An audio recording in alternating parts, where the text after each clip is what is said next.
Okay. Let's start. Почитувани присутни. Андреа, ако може музиката.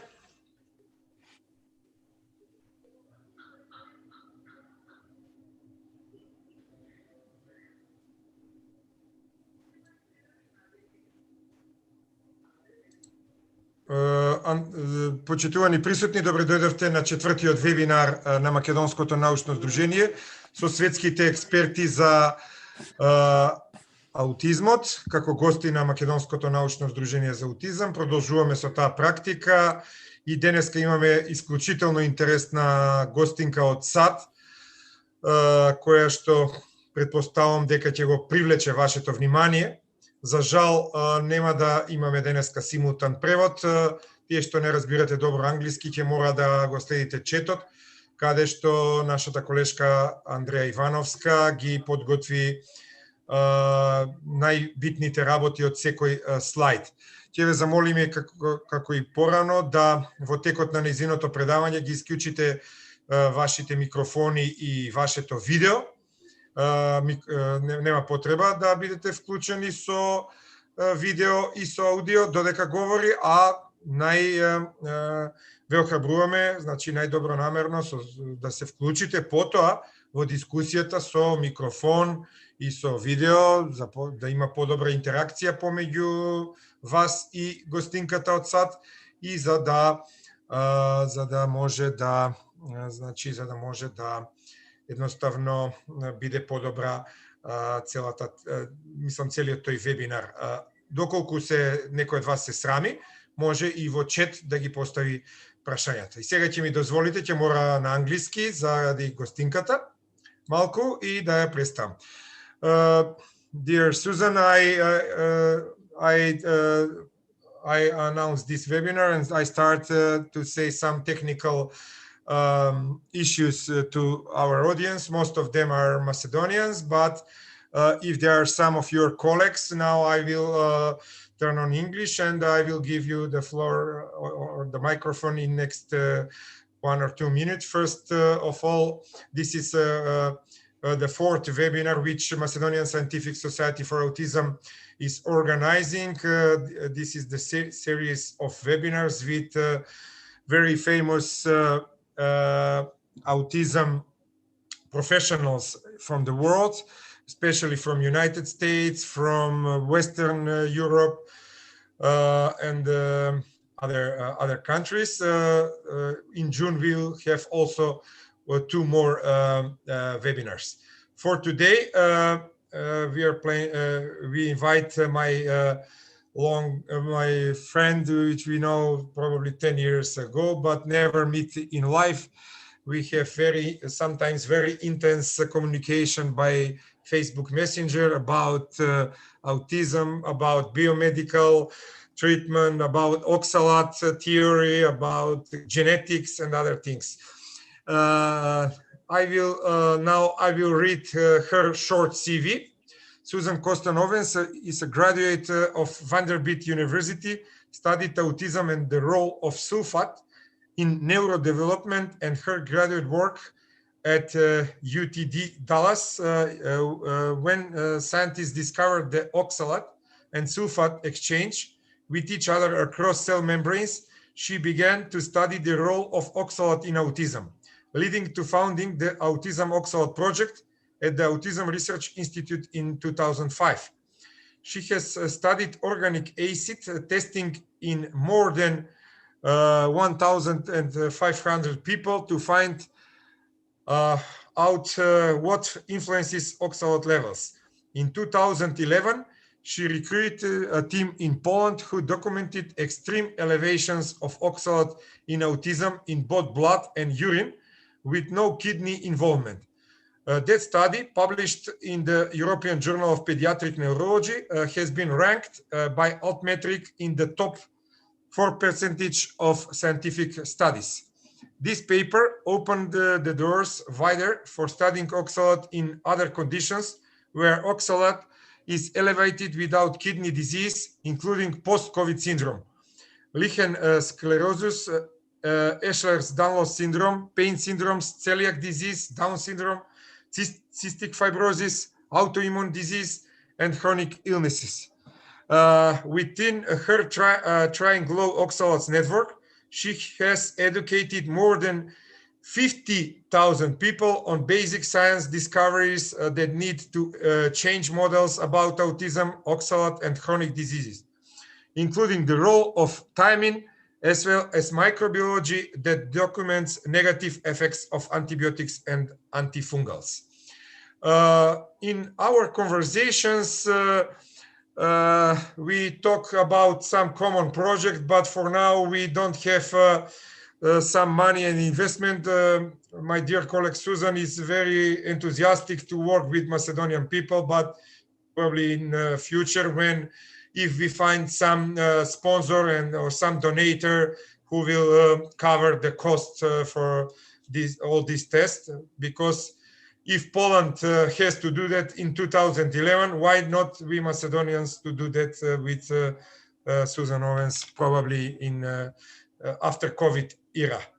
Okay, now I'm very glad to hear your presentation, my dear colleague Suzan, and I give the floor and the microphone to you. I will turn off my video and audio, and you can share your presentation, and you can start.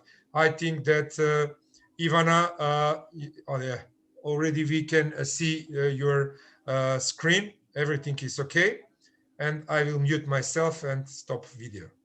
Okay, well, I'm delighted to be here, and Vladimir, this is wonderful. After all these years we've known each other, to get to do this. So I'm delighted. So this is my presentation of understanding oxalate in neurodevelopment and autism. What is that? That's oxalate. It has 2 carbons and 4 oxygen atoms. It is a normal compound in nature, being let me see if I can minimize there. There we go. Thank you. Being the end product in plants of complex organic metabolism. Oxalate, or its acid, oxalic acid, can collect in our air and coming from forest fires or smog. The usual way that human beings get it into our bodies is from eating it in plant foods. Some plants are much higher in oxalate than others. Another source can be from oxalate that forms inside of our bodies as part of a stress response, and we call that endogenous oxalate. And it mainly affects the mitochondria, which are the energy factories in our cells. And oxalate compromises our ability to make ATP in the mitochondria. And ATP is really like money to the cell. You can't do much without having lots of energy.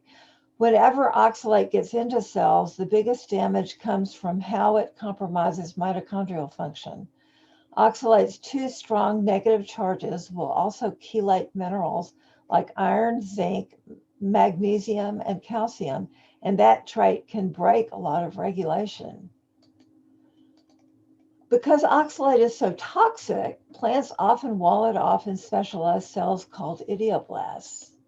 In plants, oxalate crystals can also form something like a prism that is used in photosynthesis. In defense against predators, oxalate inside leaves will break the teeth of caterpillars. So spinach, beets, nuts, and seed, and even chocolate are extremely high in oxalate. Are these foods healthy? Animal studies in the 1930s found that adding spinach every day to a standardized diet for growing rats often led to their death. They only grew to half of their normal size. They couldn't reproduce, and their teeth and bones severely lacked calcium and other minerals. And the response to that was a cartoon character called Popeye, who told everybody spinach was very healthy. This is a study from Frontiers in Immunology looking at the immune system and oxalate. So dietary oxalate impairs mitochondrial function and cytokines from our key phagocytic cells, which are called monocytes. So here are some charts from that study. This one shows that IL-6 is increased by oxalate, and it's a pro-inflammatory cytokine. This one shows that IL-10 is an anti-inflammatory cytokine. And this one is showing that there are problems in the electron transport chain. Decreased complex 1, decreased complex 4, decreased complex 2, and this state 3 is also decreased. So we're looking at mitochondrial dysfunction. And so this is a paper that looked at it with high oxalate. And they found that hyperoxaluria induced a decrease in the activities of the citric acid cycle enzymes and the respiratory complex enzymes. Oxidative stress was evident by the decrease in antioxidant enzymes, glutathione, and an increase in reactive oxygen species and lipid peroxidation in mitochondria. Mitochondrial damage was evident by increased mitochondrial swelling. From the present study, it can be concluded that mitochondrial damage is an essential event in hyperoxaluria. That's what they said. So these scientists found that oxalate compromises mitochondrial function and the immune system. And so they were looking at oxalate, and they saw that its effects on monocytes, and it altered the glutathione to oxidized glutathione ratio. It compromised mitochondrial function, and it altered expression of manganese SOD. Oxalate is derived from dietary sources like plant and plant-derived foods, and can be synthesized by the body and is excreted in the urine. This is what they're saying. Oxalate also exists in soluble and insoluble forms. Several studies have reported that crystals in oxalate stimulate inflammatory responses, including monocyte chemoattractant protein called MCP1, released in renal epithelial cells. So NCP1 plays an important role in monocyte macrophage recruitment and activation. So this is a chart just showing the PubMed articles on autism and mitochondria. So you know how much research has been done by this, but it really started in about 2006. So there are two arms in the immune system.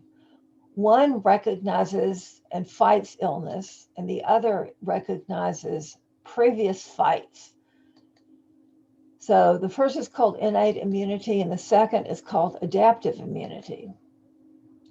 All of these kinds of cells are cells that eat debris, and these are cells that make antibodies. How our innate immunity really works was only discovered in 2002. That was not very long ago. So they discovered this inflammasome multi-protein complex that if you look at it from a different angle, it sort of looks like a helicopter. And these are the numbers that have been written on the inflammasome, and you can see that it varies. It started in 2002, but last year it had almost double the number of studies of the previous year, so it's really hot. Oxalate is one of the factors that can activate the inflammasome. And so here we see that scientists have found that the inflammasome being activated and not turning off is essentially related to all of these big diseases that we all dread thinking of getting to them as we get older. And it's moderated by these sensors called the PAMP or the DAMP. But this one is related to microbial attack, and this one is a sterile attack. So this is not something that attacks your cells that is alive. It is stuff like oxalate and uric acid, and even the drug nystatin, because it punches holes in cell membranes, and that is interpreted as a big problem. And so there are 12,947 articles in PubMed right now that talk about the inflammasome. Last year, there were only 4 articles in PubMed about the inflammasome out of the 5,000 articles that were about COVID-19. Now there are 121, so scientists are catching up with this. The inflammasome drives what is happening with innate immunity. And so these are examples of crystals of oxalate. This is the dihydrate, this is the monohydrate, and this is some oxalate that's in tissues. So this particular study was looking at kidney stone disease.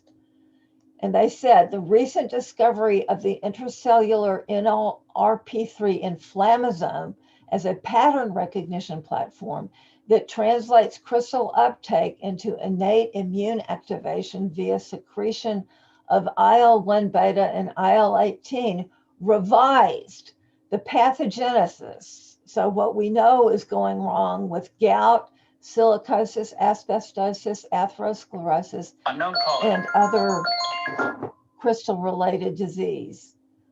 As proof of concept, the NLRP3 inflammasome was,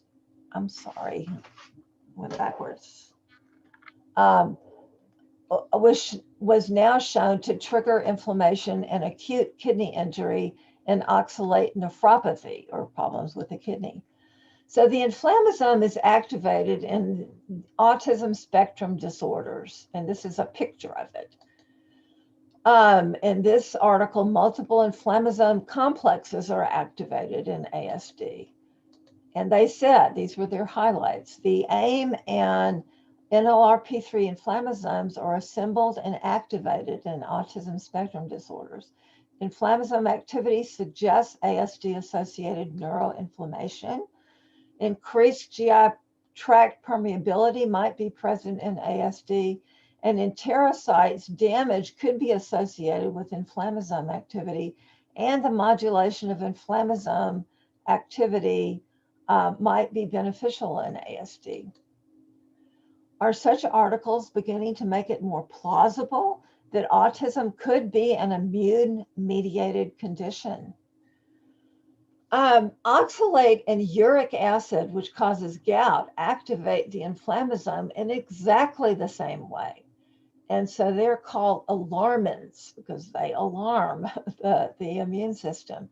And so this was a study where they were trying to figure out what causes peanut allergy, and they were using rats. And they added the inflammasome activation by uric acid, and the result was allergy, sensitization, and anaphylaxis. Дека нешто му е потребно, не. А замислите на 2 години. 2 години и and then without the activation of the inflammasome, there was no adverse effect and no development of allergy. And I'm just reminding you of all the things that can relate to. Elevated oxalate in children may be causing the rise of food allergies because of the very same activation process. So research from 2000 featured sulfate as a major issue in autism. In many individuals with autism, sulfur-containing molecules tend to be disappearing too fast into the urine compared to controls, and this may suggest a transporter problem. So they were looking at protein, sulfate, and thiosulfate, and thiocyanate. This is the work of Dr. Rosemary Waring. But this particular diagram is 50 times shorter because it is so much more elevated. And so plasma sulfate levels are low and urinary sulfate levels were high. So the regulation of sulfate in girls and boys is very different. Autism is 4 or 5 times more prevalent in boys than girls, and this may be why. So tyrosine sulfotransferase is down in girls and up in boys, Phenylsulfotransferase is down in girls and up in boys. Cerebroside sulfotransferase is up in girls and down in boys. Glucocorticoid sulfotransferase is huge difference. Look at that. And then urinary excretion of sulfate is different. And also the handling of mercury toxicity is different. And effects in the brain are different. So what is this about the brain? 90% of the cells in the brain are not yet formed at birth. And you can see that it looks smaller there. And then here you have a whole lot more folding. The maturation to make that happen requires an intense amount of sulfate. At the same time, myelination occurs. And this is showing the myelination and showing that while you're a fetus, there isn't much myelination that goes on, but it's very intense in the first year, which really calls into question trying to immunize everybody during the first year, because that uses up some of the same chemistry. And it may compromise this process of myelination, but you can see it goes on into even the third decade. So this is perineuronal nets. At the same time as myelination, the brain forms these nets. They were first discovered by Golgi, but later studied by Raymond Hall, who did not think they were real, but they are. So chondroitin sulfate is the key functional ingredient in these nets. So what functions do perineuronal nets govern or modulate?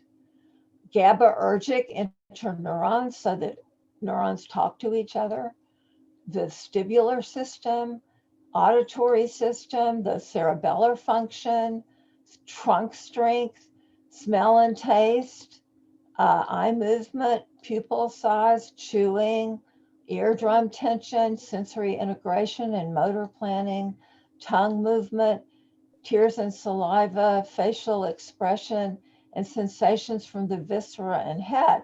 And I know you who know all about autism know how much part of autism these issues are. And so the formation of these nets requires both adequate sulfate and at the same time the repetitive use of the targeted neurons. So this may have a lot to do with why children STEM who have autism. So now I'm going to tell you about the SLC26A family of anion transporters that move sulfate in, from the apical side to, and then the cell has a different set of transporters on the other side that move it into the blood. And you can see that it's an exchanger, and this can be other anions. So scientists discovered in the late 1990s that transporters for sulfate determine where and when sulfate will be available for enzymes that use sulfate. They learned that sulfate and oxalate anions exchange for each other or with other select anions moving from opposite directions of a cell membrane using SLC26A transporters. This is why researchers needed to understand if oxalate levels were elevated in autism. And so they had this big conference. And so now we know that there are 10 sulfate transporters that may also transport oxalate. These transporters work all over the body, not just in the kidney. So some of them transport iodine, some of them regulate pH, and some can exchange sulfate with oxalate, evening out the levels on opposite sides of a membrane. So if oxalate's supposed to be there at small levels and it's there in large levels, that really makes a difference. So where will oxalate and sulfate travel? The Human Protein Atlas allows us to see where these transporters are expressed, and that tells us where oxalate may become something that disrupts the function of sulfate and may produce mitochondrial damage and a disruption of mineral metabolism. And so here's the protein atlas. You can see this on the web. And then this is what information you find there. Like this is one of those transporters, and it's showing where the DNA is expressed and where the RNA is expressed. So what about the thyroid? Oxalate disrupts the thyroid gland. This is an article that they found birefringent crystals of calcium oxalate have been previously identified in the colloid of human thyroids. We found such crystals in 19 out of 20 adult thyroids at autopsy, and in 4 out of 20 infants at autopsy. So it starts early, using frozen sections, and in 19 out of 20 thyroids partially or totally removed at surgery. Similar crystals were found in horses and pigs. And so another study found oxalate in the thyroid in 79 out of 100 routine consecutive oxalates. So this happens in everybody. Scientists found that oxalate would travel from blood all over the body to wherever cells were asking for sulfate. But sulfate levels are critical for neurodevelopment. In 2005, chasing the potential effects of oxalate on sulfate and neurodevelopment, I started the Autism Oxalate Project at the Autism Research Institute. Parents who knew my work reduced oxalate in the diet of their children with autism, and they reported what they saw change in the survey because we didn't know what would change. And so this was our survey, and you can find this and look at it in more detail at lowoxalate.info, which is our website. But you can see that there were a lot of behavioral improvements on the low oxalate diet, the key one being sociability. There were also, when we looked at relative areas of change, the biggest changes were in the gut, and second to that was autism. And then you can look at the gut and the autism improvements and the other improvements. And here we can see that all sorts of gastrointestinal improvements. So this is oxalate dihydrate crystals that you might find in urine. Children with autism that were improving by reducing oxalate had never appeared to have issues with kidney stones, but we knew from organic acid testing that their oxalate levels were high. The standards in the oxalate field were to use a 24-hour collection. To understand what was happening in autism, we also needed to measure plasma oxalate and compare that to normal children on similar diets, because there were a lot of special diets in the US. So labs with sufficient skill to measure oxalate in the US insisted that anyone who came to their lab to measure oxalate had to have suspicions of kidney stone disease. And that was not true of our population. So another problem was that US children with autism tended to be on these special diets. So there were also serious problems with using the ratio to creatinine on spot urine tests. Now, what is that all about? Well, actually, creatinine secretion changes as you age. And there's an 8-fold difference between somebody at the prime of life, like 18 to 25 or so, and somebody who is just born. There's an 8-fold difference.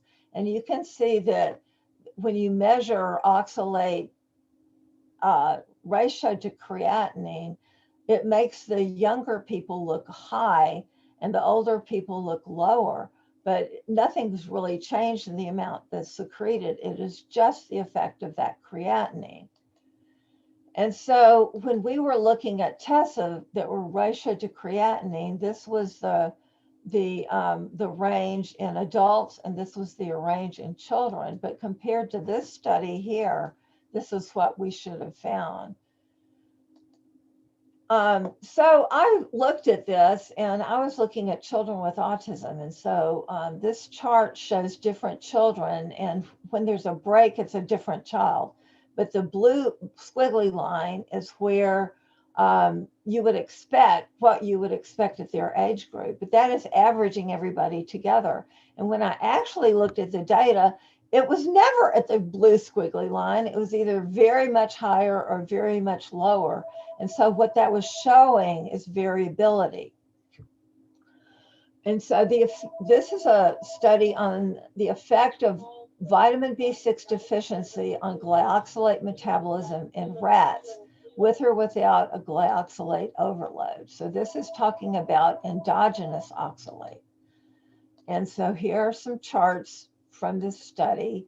And you can see here that the oxalate was going up as they were being made B6 deficient and being given the precursor to oxalate, which is a normal thing to have in your body. It's made from fat, carbohydrate, and protein.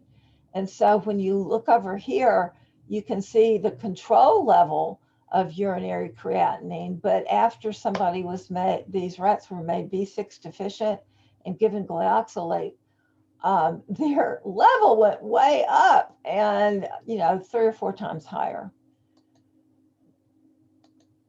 And so scientists study the speed of signals that move down nerves on a B6 deficient diet in cats. And what they found is the more B6 deficient they were, the higher their oxalate level went, but there was a little bit of variability here. So axonal conduction slowed and defective myelination occurred when oxalate levels increased on a B6 deficient diet. And so this is the study, and they said these results indicate that vitamin B6 deficiency affects one or more structures of the brainstem that generate the later parts of this brainstem auditory evoked potential. The finding of prolonged interwave intervals in B6 deficient animals is consistent with slowed axonal conduction velocity secondary to defective myelination. And so why is this important? This was a slide that I got at the first oxalate conference I attended, and it was from Professor Ogawa, who showed that the intermediate in metabolism glyoxylate, if you're B6 deficient, won't do what it's supposed to do, which is to form glycine and glutathione and dimethylglycine. It instead forms oxalate, and it does that by using the enzyme lactate dehydrogenase that makes lactate and pyruvate. So you may see strange things going on in the lactate to pyruvate ratio in these children. Well, the reason this is all interesting is that the founder of the Autism Research Institute identified 22 studies that found that using B6 in autism generated improvements. And so this is the effect of high doses of vitamin B6 on autistic children. And down here it says that Rimland and Edelson, looking at thousands of autistic children and adults, reported clinical improvement in 47% of the patients who received combined therapy with B6 and magnesium, 47%. So this was the study that I basically solicited with this team in Poland. You can see this is one of its charts, and this is looking at oxalate in plasma and urine, and this is another of its charts looking for any tendency to make kidney stones.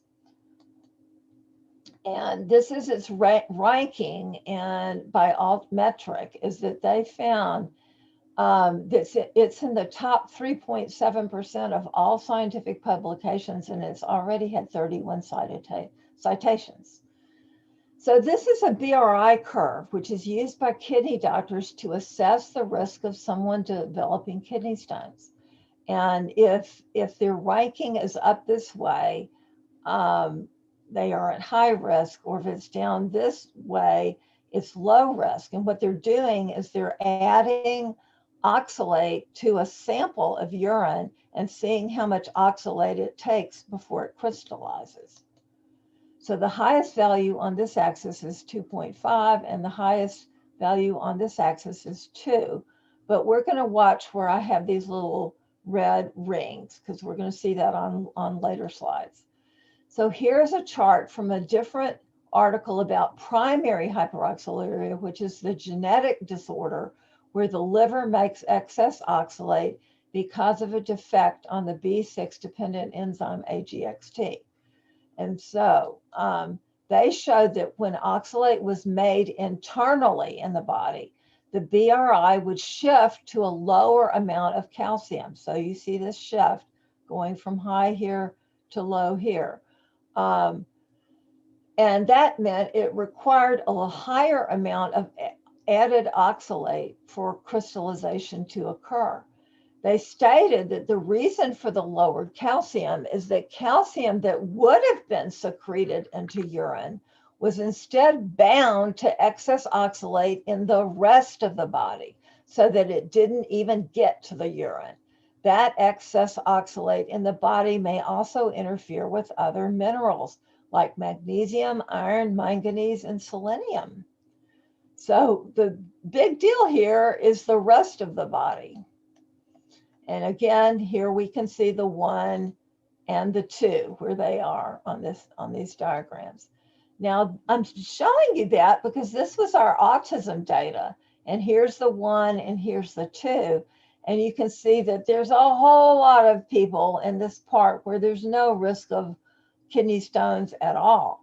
And so here, the oxalate is more likely from external sources like diet. And this is more likely that these children will be making oxalate internally. And these are very low risk of kidney stones, and those were control patients. The autism patients are black and the control patients are blue. And so the low free calcium suggests that in children with autism, oxalate may be made internally, also as a stress response. Also, so much oxalate may have been absorbed in the past that large amounts of excess oxalate would be found in tissues all over the body. And this is very important. And I was talking to Vladimir about this before we started. Oxalate in tissues often causes pain. So this is the other figure, and this is showing the control children right here. And then you can see that the autism children are way over here, and there's practically no overlap. And it's also interesting that there's no correlation between plasma and urine oxalate levels. So you can't measure one and think you know the other. And in control children, it was even worse. So I modified I made a chart from other data that was on that study looking at the plasma oxalate in autism ratio to the control level. And you can see that it got as high as 7 times higher when the levels were low, and in the median was kind of in the middle, and the high was a bit lower, but still very far from 1, which would have meant that they were equal. And, you know, I want you to see how high that is. And then also, this was looking at the ratio in urine.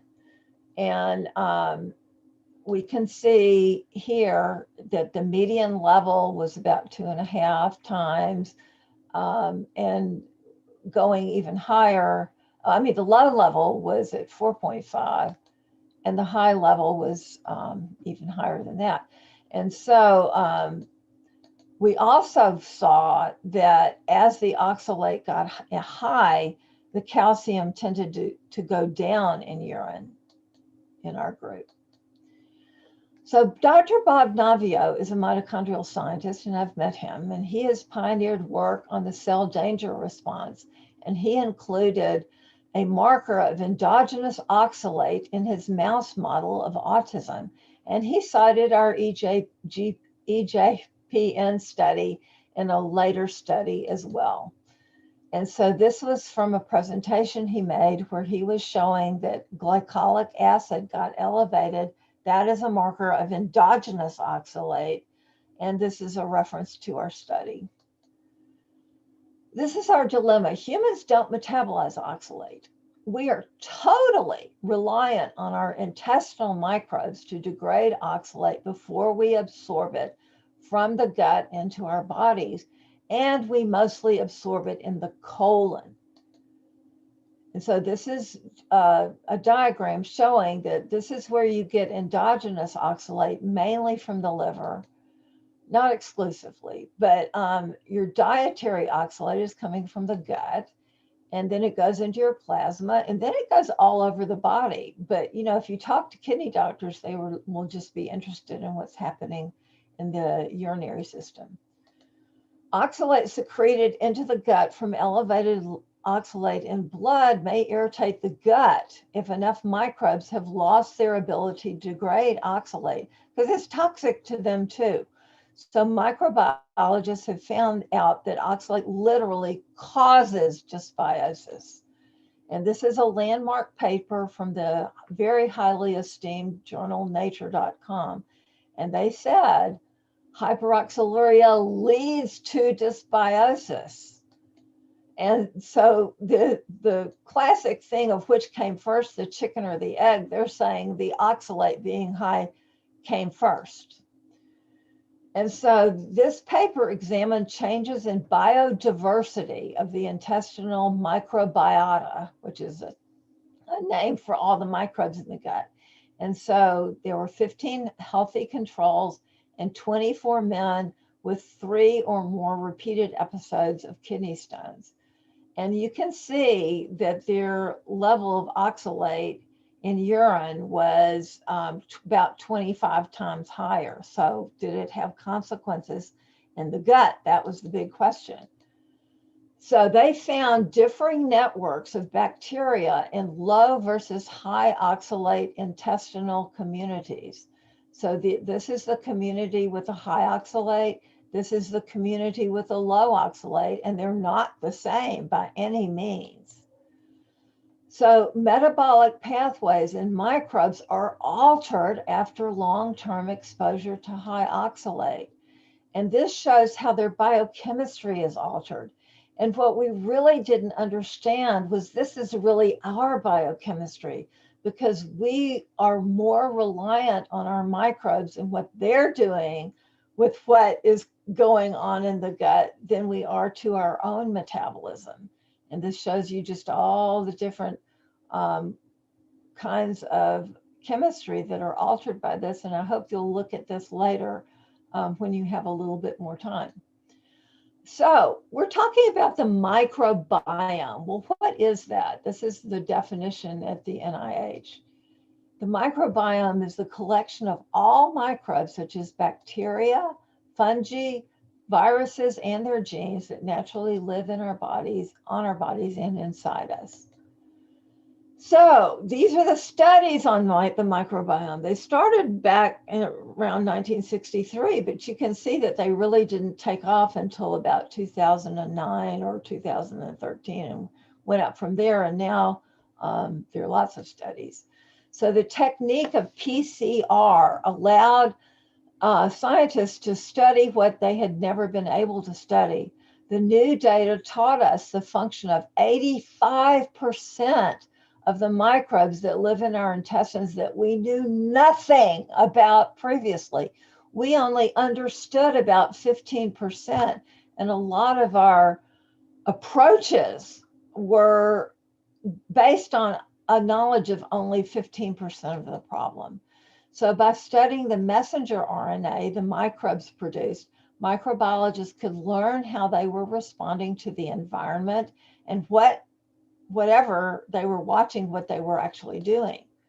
For the first time, they could begin to understand the effects of antibiotics and other influences that would change the microbes, including the diet and oxalate.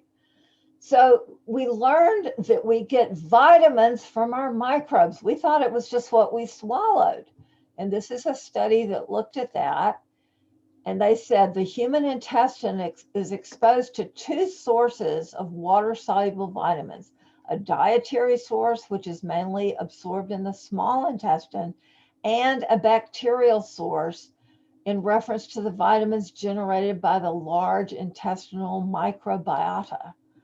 Recent studies utilizing a variety of human and animal colon preparations clearly demonstrate that such systems do exist in the large intestine. This has provided strong support for the idea that the microbiota generated vitamins are of nutritional value to the host. So we need their vitamins, and especially to the nutritional needs of the local colonocytes, the colon cells, and their health. So this is a banana. In 2013, the National Human Genome Research Institute produced a video called The Animated Genome. That video noted that DNA between a human and a banana is 41% similar. About 60% of our genes have a recognizable counterpart in the banana genome. So all these things that show polymorphisms, they're really talking about things that we have in common with the banana and with lots of other living things. So what about the microbes that live in our intestines? Our microbes are different from us because they do many things that we cannot do, like degrade toxins like oxalate and certainly many other toxins. So here are those microbes, and then we're looking at the number of genes. We have 22,000. This was a slide I made about a year ago. And at the time, they thought we had 3 million microbial genes. And this was showing how our little slice, this is all that's going on in our bodies, and it's mostly microbial. And so a new study found that scientists now say there are 10 million genes in our microbiota. So our microbes have been allowing us to adapt wherever we have genetic differences. So this is why genetic differences that our ancestors had didn't make that much difference, but now they are, because we've so greatly modified our microbes with antibiotics. And so this is a graph of studies that are on mental illness in the microbiome. And you can see there's 70,000 just on mental illness. But you can see that these are the studies on looking at mental illness and the microbiome and how they've been taking off since about 2012. So today, only 0.7% of the articles on mental illness are about the microbiome. So what happens to our microbiome after antibiotic treatment? Here's a study that looked at that. And the following charts from that study show changes during the days before and after taking a beta-lactam antibiotic. We need the same kind of data on every type of antibiotic available to us to use. And so this is showing you that they were looking at DNA and RNA. And so they're in pairs. And so you can see this was before they started. And this was 3 days later, 6 days later, 11 days later, 14 days later, and 40 days. And these are looking at the differences in which microbes are surviving and living there. And you can see there are huge differences. And look at when they occur. Like 6 days is a big day. And the biggest change was in 40 days. And this again is looking at the different days. And you can see the biggest changes actually occur 40 days later when you've forgotten that you even took an antibiotic. So the changes in chemistry after 40 days are the most dramatic. And this is a study that actually looked at the effects of which microbes were killed by which antibiotics. And these are all the different antibiotic, all the different microbes. And this is all the different antibiotics that they were exploring and looking in the medical literature. We also now know that bacteria need fungus and fungus need bacteria. So if you use an antifungal, you're messing with your bacteria. Also, if you take an antibiotic, you're compromising the function of the fungus that's in your body. And so they were looking, this is a huge team that looked at this, and they found out that oxalate was one of the main communications that occur between these two kingdoms here, the short distance signaling molecule. So these are the count of studies examining the microbiome, and we can look at the ones, psychiatry is this orange one, and then mental illness is the gray, autism is the yellow down here, and oxalate in the microbiome is this tiny little number of studies down here. And so this is just beginning, and you can kind of see the slope of these lines. And so here is looking at studies on oxalate versus oxalate in the microbiome. And these are the only ones on the microbiome. So the field of oxalate has not yet really embraced this because they're all kidney doctors and they're not really interested in the gut. And so this is a reminder, we get vitamins from our microbes. So the main enzyme that degrades oxalate is this oxalyl coenzyme A decarboxylase. They found 1,739 oxalate degrading species using this enzyme in humans. Each microbe possessed this thiamine dependent enzyme, and it uses thiamine pyrophosphate. This is another oxalate degrading microbe that's oxalate oxidoreductase. And here's a picture of it. And they said thiamine pyrophosphate dependent oxalate oxidoreductase metabolizes oxalate, generating 2 molecules of carbon dioxide and 2 low potential electrons, thus providing both the carbon and reducing equivalents for the operation of, I'm not going to try to pronounce that, related to making acetic acid. This simple but elegant mechanism explains how oxalate, a molecule that humans and most animals cannot break down, can be used for growth by this type of bacteria. Now, this is Derek Lonsdale, and he has masterminded the study of thiamine in autism, and he is 95 years old. And these are all the studies that he has done through the years, and you should read them. This is a book that he has written with Chandler Mars that is so complete. You really need to read this if you want to learn about thiamine. Please be aware that thiamine deficiencies can also arise from viral infections, genetic problems, and trafficking and using thiamine. Suspect that could be relevant with family histories of alcoholism, obesity, balance problems, nystagmus, Lyme disease, multiple sclerosis, Parkinson's, and dementia. The use of antibiotics that kill thiamine-producing microbes, malabsorption related to an injured gut, malabsorption due to diarrhea or vomiting, like when you're pregnant and you may be vomiting too much, overconsumption of carbohydrates, manganese deficiencies, and be careful because the ranges of too little and too much is very small difference. Excess sulfite that may arise with gene effects or dysfunction in the mitochondria or food additives, and thiaminases or thiamine binding molecules that are found in some foods like fish, tea or coffee, buckwheat, rice, and sesame seeds. And then problems also in membrane trafficking, including alkaline phosphatase deficiencies. So these are articles investigating diseases which have both elevated oxalate and elevated autoantibodies. These are the ones, these tend to be bowel diseases. And this shows the articles where oxalate is elevated, and this shows that these diseases also have autoantibodies.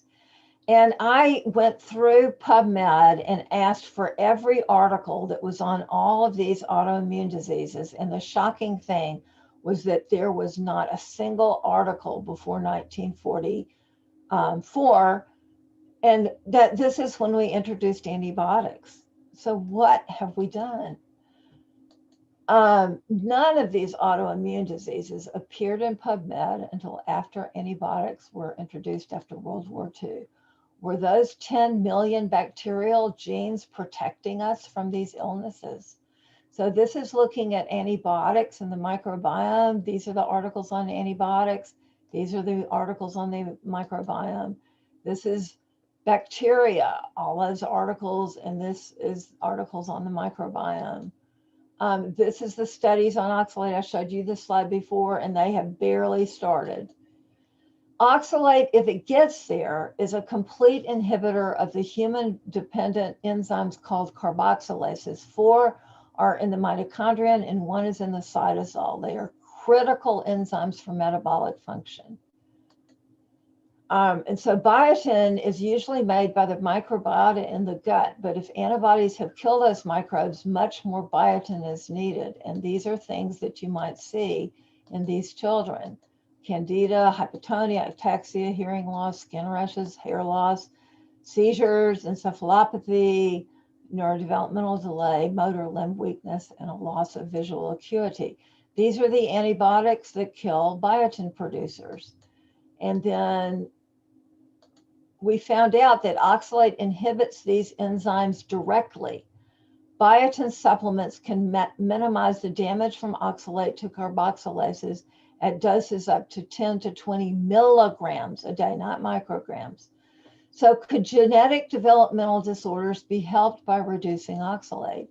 Our project has found that a low oxalate diet is beneficial to 14 genetic disorders mentioned in this article, including Rett syndrome, Down syndrome, Ehlers-Danlos syndrome, and cystic fibrosis. No genetic disorders have been identified so far that would rule out a potential benefit from reducing oxalate. So reducing oxalate surprisingly seems to address developmental delays even in adults. So warning, oxalate is now a hot topic that generates internet traffic, and many people are trying to authenticate past or new treatment approaches by saying that the oxalate story supports those approaches. Will you make a point to notice when a website or speaker produces no real scientific data, i.e. numbers, demonstrating that they have supporting quantitative research that supports their theory and has been peer-reviewed? So among these things, I find environmental mold, oxalate-producing fungus, when there is no evidence of tissue damage, antimicrobial treatment, and candida in the human body. There needs to be work that is conducted by microbiologists with appropriate controls, restricting other sources. And our project has continually found that antifungal therapy raises oxalate levels and does not bring those levels down. So these are your high oxalate foods.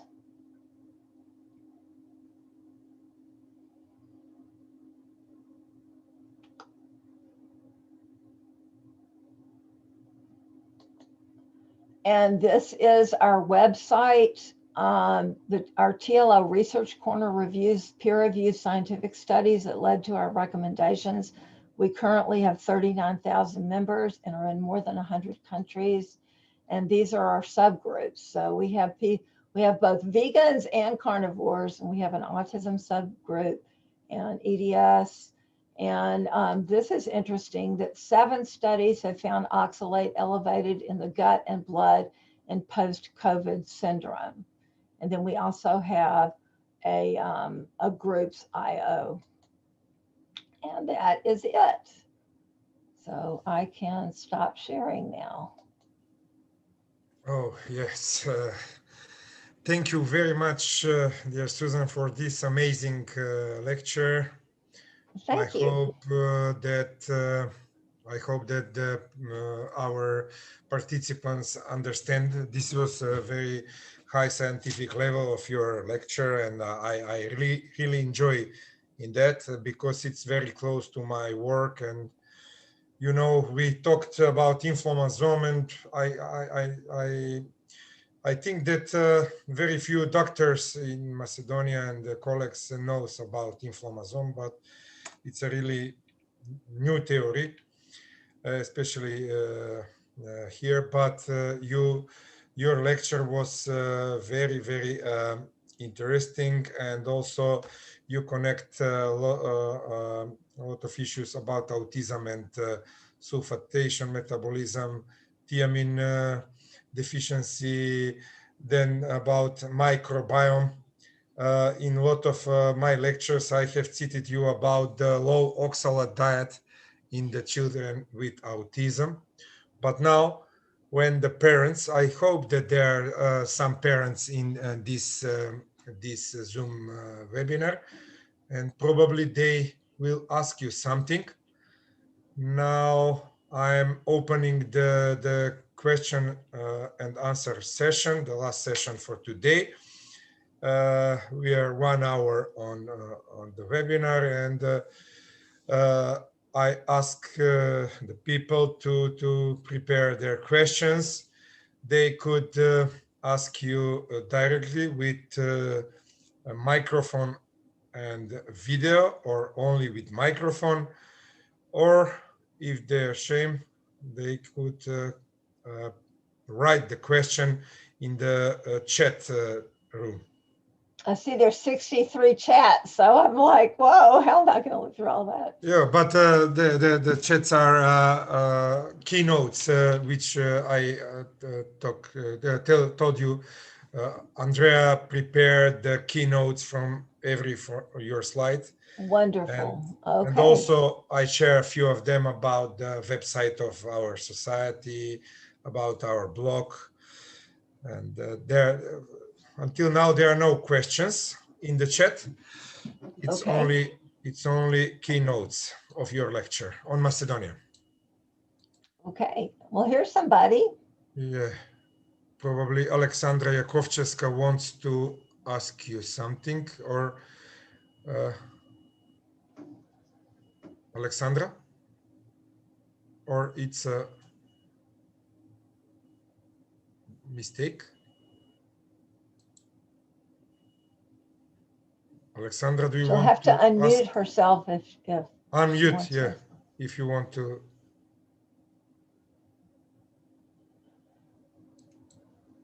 I don't know. Okay. Maybe not. Maybe the next one. Are there I will turn on Macedonian. What effect of oxalates, in your opinion, contributes to ASD symptoms most?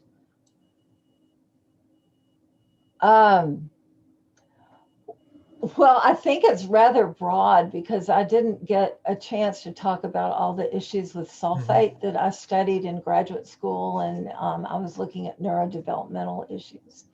And just the fact that oxalate could interfere with the function of sulfate and the maturation of the brain and the nervous system, and also the gastrointestinal system. You know, you may have heard of the book called The Second Brain that was written about the gastrointestinal tract, about, you know, if you cut a piece of the intestine out and just suspend it, you can put a ball in it and the ball will move all the way down the intestine, and there's no connection to the brain at all. So it has an ability to function as a separate nervous system. And the importance of that, nobody really understands, but you do kind of wonder, you know, when you hear about these people who go, you know, shoot up movie theaters or malls or classrooms,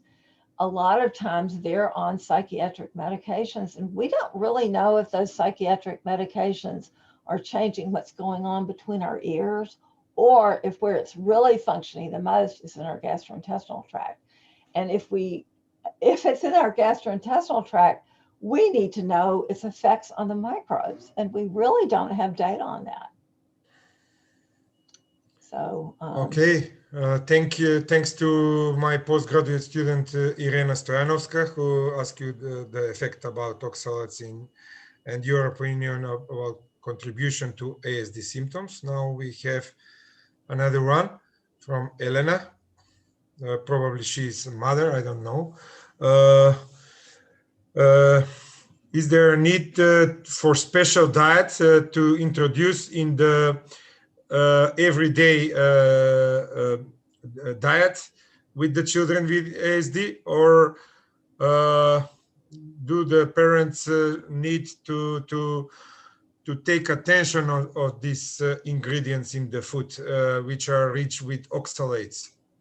Well, I just wanted you to understand clearly, and I hope I've communicated this in my slides, that it's a combination of food oxalate and oxalate that your body makes because it's under stress. And in autism, there may be more of a leaning on the stress response kind of thing, although that's really why I didn't expect the diet to do very much for kids with autism, and was just shocked when it made this huge difference in the function of a lot of children. So we really need to pay attention to both.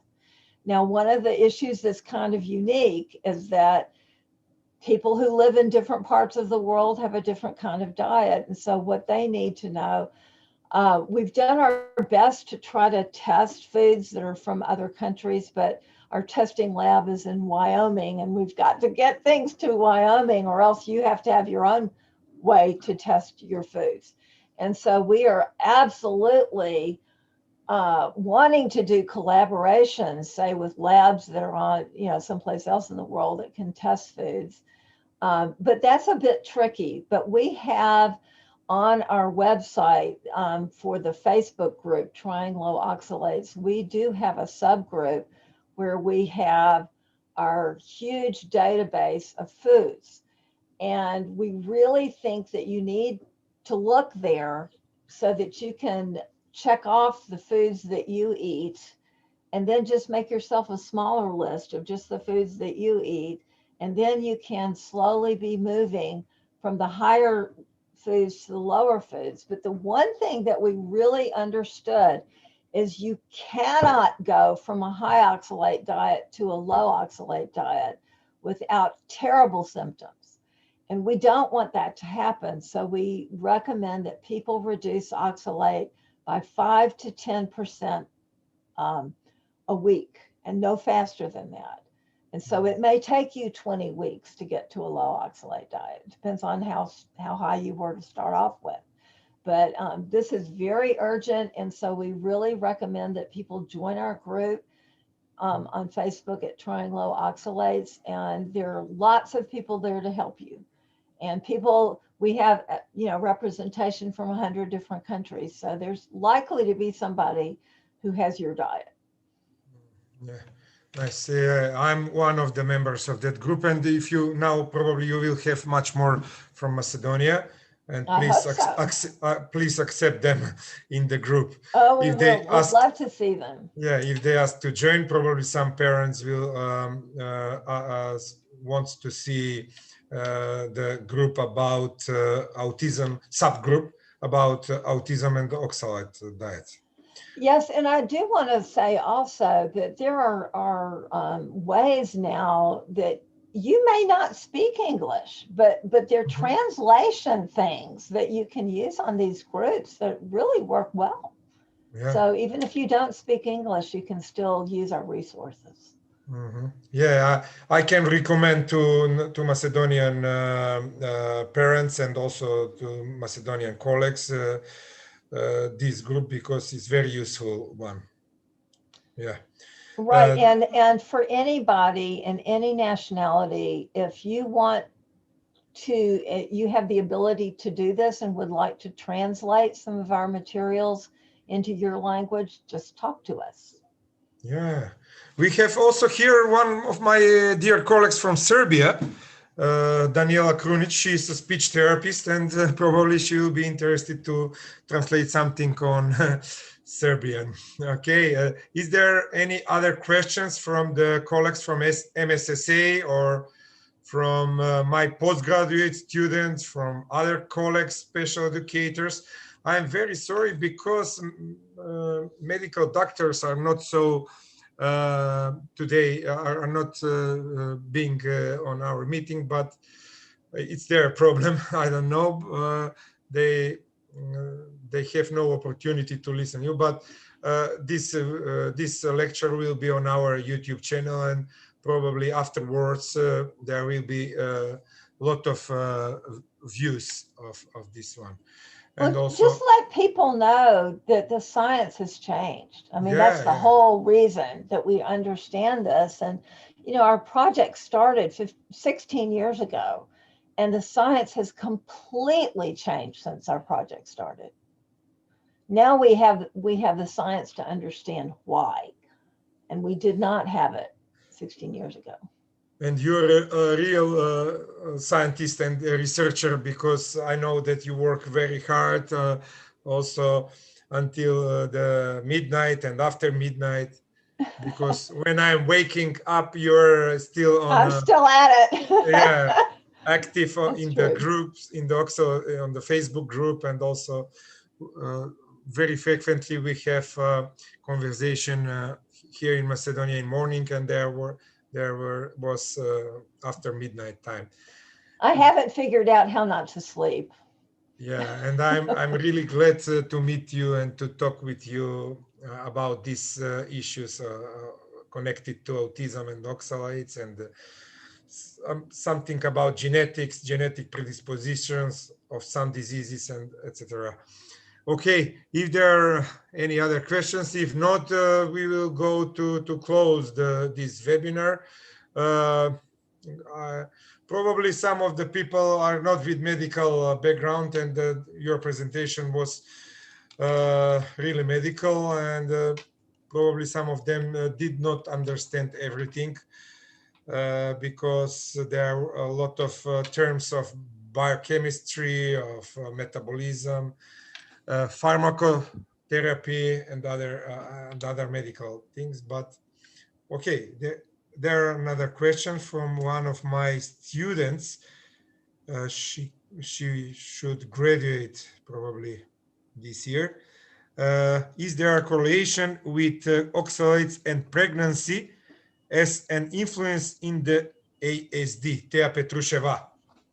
Well, we don't really have specific research on that, but I have something called the TLO Research Corner, where I review landmark papers and also just concepts that people need to have. And I have one on pregnancy. And we were really surprised when I shared this information that there were a lot of people that had coagulation factor disorders that had second trimester pregnancy losses. And that was like huge. And then I also had a doctor that was in Spain who had 3 women that couldn't conceive. They kept having miscarriages. And as soon as they lowered oxalate, they were able to carry their pregnancies to term. And so, but what exactly that has to do with a vulnerability to oxalate? I mean, definitely, if babies are born with oxalate crystals in their thyroid, we know that the oxalate does go from mom to the children. And one of the big questions I've had is, since everybody decided that spinach was healthy and beets and, you know, all these other things, and started promoting those, I mean, we were so shocked because we did a poll of our group of people with autoimmune disease. And in that group, the people that had autoimmune diseases told us what their diet was before they found us. And 85% of them were over 300 milligrams a day, which is like 3 times what the normal amount in the literature was stated, you know, like 10 or 15 years ago. And so,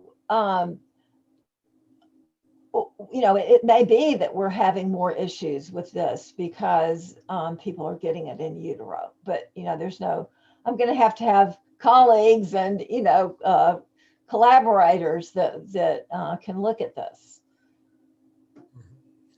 And I want to ask you something. Is there any study about connection of high oxalate diet and eclampsia in the pregnant woman? Well, that's kind of a complicated question, and so I will answer that better later when I can show you what I've found so far. Sorry, it's not connected with autism. It was just I was curious, but I think probably there is, but you know, a lot of these I things. think also that probably is there, but probably we should check on internet on PubMed. Yes. About connections of high oxalate diets and a woman with eclampsia. Well, I am telling you, there is no research. When I started our project, nobody was looking at any oxalate issues outside the kidneys. That's also before I met you, I know about oxalate and kidney stones because my master thesis was on a clinic of kidney disease. Okay. And I worked there as a voluntary young doctor for 2 years in 90s. And I know about connections of oxalates and kidney stones. And this is really amazing how in the last 16 years these projects is growing up, and lot of you discover a lot of new things which our doctors in Macedonia probably doesn't know anything about that. Well, what was really surprising is I was at an oxalate conference for primary hyperoxaluria, which is a genetic disorder, and I asked one of the doctors, well, do your patients have any other issues? I just wanted, you know, there's nothing in the literature about that. I was just wondering as a doctor if you could tell me if your patients have other issues. And what he said was basically a roll call for people on our trying low oxalates group with things like fibromyalgia and chronic fatigue syndrome and interstitial cystitis, all those sorts of things. And I looked at him and said, well, if you know this, why haven't you published on it? And, you know, he just shrugged. They as a group had decided that we won't talk about anything except the kidney issues. And so that's why we don't have research in other areas. Okay, I cannot see another questions in the chat. I cannot see some people who wants to. Oh, there's something. There's something, yeah, from one mother, Edina Tutic. Good afternoon, very productive presentation. Thank you. What is the best eliminator, cleaners, some type of food of decreasing oxalate, except biotin? Well, what decreases oxalate is our microbes. Human beings don't have a way to get rid of oxalate. We are dependent on our microbes. So things that have been done for centuries, like yogurt and kefir and, you know, fermented veggies and things like that, at least there are some of those microbes can degrade oxalate, but the ones that we don't know how to restore are the ones that are anaerobic bacteria, and there are a lot of them that also degrade oxalate, and they are, you know, killed back by antibiotics, and we don't know how to restore them. Yeah, I think the best option is to reduce the oxalate in the everyday diet, in the food, to clean. I think it's my opinion that there are no cleaners or eliminators of oxalate, but probably we should think what to eat and to reduce green salads and chocolates, as you mentioned in your slides at the ending of your presentation. We should reduce the food which we are eating every day, and probably that's one of the options to prevent high dosage of oxalates in our body. And also, by the way, lettuce is low. What, sorry? Among the greens, lettuce is low oxalate. That's important to know. And also, and you can have more oxalate staying in the gut rather than being absorbed by increasing your mineral intake. So that can help. Yeah, and also there are some people who are genetically predisposed to and have polymorphisms or mutations who produce, and their body produce more oxalates, and they have all kidney stones, and they have stones in calcifications and other things, and they should reduce the calcium intake in that way. Well, there's been a lot of study of calcifications all over the body, but nobody ever thought oxalate went all over the body. So that's why nobody actually looked at the calcifications to see what they were. And so they did that for people with breast cancer, and they actually found that oxalate would cause breast cancer. I don't know if you've read that, but there is a study on that you need to look at if you're concerned about that. One more question from Irena Stoyanovska. Can increased endogenous production, probably due to genetic variations of oxalates, be influenced, lowered, or are the exogenous oxalates a bigger culprit for oxalate toxicity? It's a combination. So it depends on the person. And actually, you know, I've analyzed a lot of organic acid testing, and it is possible, if they measure oxalate and its precursors, to be able to kind of figure out whether somebody has more of a B6 issue or more of a thiamine issue, or whether most of their oxalate is probably coming from diet. We can tell that to a great extent on organic acid testing. Okay, now Irena is making her postgraduate thesis about pharmacotherapy and biomedical treatment. She works for one pharmaceutical company here in Skopje in Macedonia, and she's very enthusiastic, and I think that she will have a very good master thesis, and we will share with you when she will graduate abstract on English about the results, and probably I hope that we will publish something about that. It's not so connected with oxalate diets, but it will be connected with biomedical treatment. We will make a study on our Macedonian children and adolescents in next months. Well, I'm very into interdisciplinary work and cross-disciplinary work. So if that is your thing, I'm somebody that really loves that area. Yeah. Okay. We are together more than 1 hour and a half, and because we started in 14 minutes to 6 local Macedonian time, I think that we should close this webinar. I'm very, very glad to have you today for Macedonian and for our neighbor countries. And I really hope that afterwards, a lot of other countries will see your presentation and will enjoy. I'm very grateful because you spent some of your time pro bono to give the knowledge to our parents, to our younger colleagues, to also to other colleagues who are in this field. And I hope that probably we will have you in the future here in live in Macedonia on some conference about autism. Wouldn't that be wonderful? Let's get rid of COVID. Yeah, after the COVID era. Okay. Have a nice afternoon to you in US, and also have a good evening to all of my colleagues here on Balkans. Stay healthy, stay safe in the next days, next weeks, next months.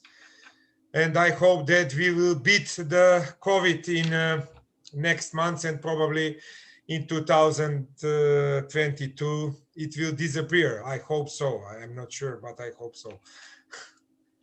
Okay. Good. Bye-bye to everyone, and see you on next webinar in June with Professor Dr. Tony Chairman. You will give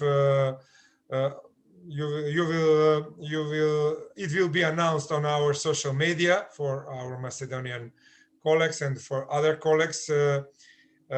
We invite also colleagues from Balkans, parents from Balkans to join to our webinars. Thank you very much to listen us and to watch us. And also, again, thank you very much, dear Suzan Ovens, for your wonderful presentation. Okay. Bye-bye. Goodbye. Goodbye. Пријатно на сите кои што не следевте на овој вебинар. Се гледаме, мислам, на 10 јуни е договорено. До тогаш многу здравје, многу успех во работата. Имавме пријавено околу 90, присуствува нешто над 43. Тоа е тој наш синдром, но тоа е тоа, окей. Ние ќе продолжиме, па макар и 5 луѓе да не слушаат, ќе ги завршиме овие 2 предвидени вебинари, а за есен длабоко ќе размислиме дали ќе продолжиме со вакви вебинари, бидејќи јас искрено очекував поголем импакт како од професионалците, така и од родителите, но тоа е македонската реалност. Едноставно, кога нешто не се плаќа, некој смета можеби и дека не е толку вредно. Кога би ви барале 10-20 евра, тогаш парите би ве стимулирале да дојдете, за да не ви пропаднат џабе. Океј, еве сега и на македонски, ќе се одјавам. Се надевам дека... Желела бих, могу ли да кажем? Може, повелете, колешке Даниела Крунич. Želim da se zahvalim na ovom divnom predavanju i drago mi je da se toliko trudite da nam obezbedite znanje. Svaka čast na tome, profesore.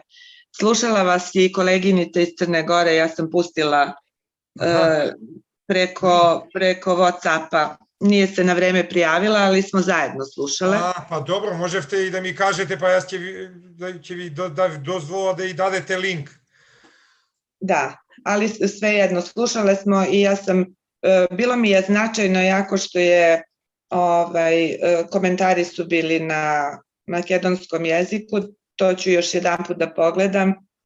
Interesantna mi je tema s obzirom da sam ja imala problem sa kamenom u bubregu, a to jeste nakupljanje oksalata.